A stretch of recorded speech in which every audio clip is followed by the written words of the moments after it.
এজন অসহায় লোকৰ হৃদয় বিদাৰক কাহিনী। ৰ'দ বৰষুণ নেওচি অসুস্থ দেহাৰে তেওঁ ওলাই আহে বাতৰি কাকত বিলাবলৈ।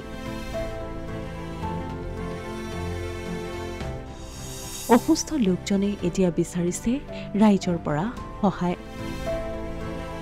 কঠীয়াতলীৰ এজন অসহায় ব্যক্তিৰ হৃদয় বিদাৰক কাহিনী। নগাঁও জিলাৰ কঠীয়াতলীৰ নামবৰ লালুংগাঁও নিবাসী নুৰ মহম্মদ খান নামৰ এজন বাতৰি কাকত বিতৰকে সুদীৰ্ঘ 16টা বছৰ অঞ্চলটোৰ লোকসকলৰ মাজত বাতৰি কাকত বিতৰণ কৰি আহিছে। যোৱা কিছু বছৰ পূৰ্বে সংঘটিত এটা দুৰ্ঘটনাত আঘাতপ্ৰাপ্ত হয় তেওঁ। তথাপিও ৰুগ্ন দেহাৰেই এখন ই ৰিক্সাৰ জৰিয়তে ৰ'দ বৰষুণ নেওচি কাহিনী পোৱাতেই তেওঁ ওলাই আহে বাতৰি কাকত বিতৰণৰ বাবে। শাৰীৰিকভাৱে অসুস্থ এইজন লোকে চিকিৎসাৰ নামত বহু টকা খৰচ কৰিলে যদিও আৰ্থিক অনাটনৰ বাবে উন্নতমানৰ চিকিৎসাৰ পৰা বঞ্চিত হৈ আহিছে। ভঙা বজাৰ মাজতেই এতিয়া জীৱন নিৰ্বাহ কৰা এই নুৰ মহম্মদে বিচাৰিছে এটা চৰকাৰী আৱাসগৃহ। মোৰ নাম নুৰ মহম্মদ খান। মই ঘৰে ঘৰে পেপাৰ দিওঁ। ৰাতিপুৱা 5টা বজাত মই ঘৰৰ পৰা ওলাই যাওঁ। মোৰ এখন টমটম গাড়ী আছে, মোৰ নহয় ভাড়া গাড়ী, সেইখনটো দি আহি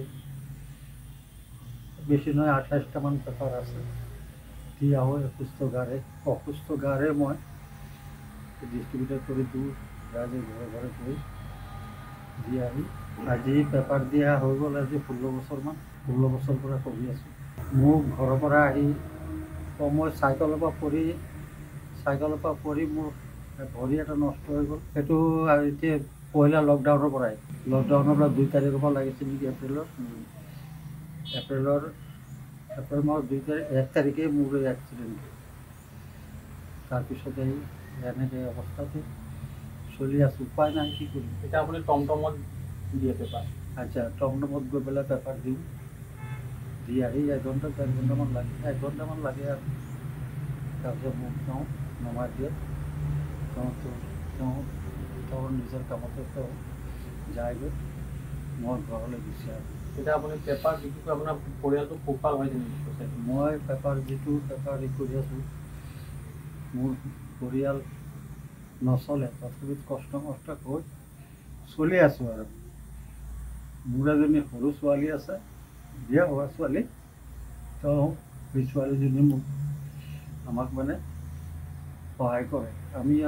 আমাৰ পৰিয়াল মানে আমি খালি বুঢ়া বুঢ়ী দুজন, আমি আৰু কোনো নাই।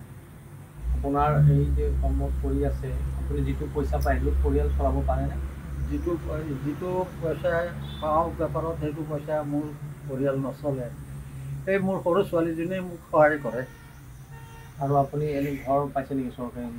চৰকাৰী ঘৰটো মই ঘৰত নাম আছে, পঞ্চায়তত গৈছিলোঁ, পঞ্চায়ততো নাম আছে, ৰেংক বেংক ব্লকত গৈছিলোঁ, তাতো গৈ পেলাই চাইছিলোঁ, নাম আছে, কিন্তু ঘৰটো পোৱা নাই। আজি মোৰ ঘৰৰ অৱস্থা নাই।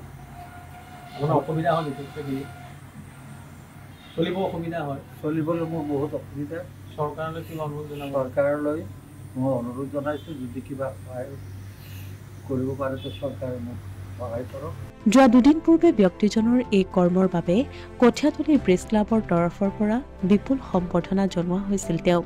বৰ্তমান সময়ত তেওঁ এতিয়া অসহায়, বিচাৰিছে চৰকাৰ তথা ৰাইজৰ পৰা অলপমান সহায়। চৰকাৰ তথা ৰাইজৰ অকণমান সহায়ে এই লোকজনক দিব কিছু পৰিমাণে সকাহ। অসমীয়া প্ৰতিদিন ডিজিটেল সংবাদ, কঠীয়াতলী।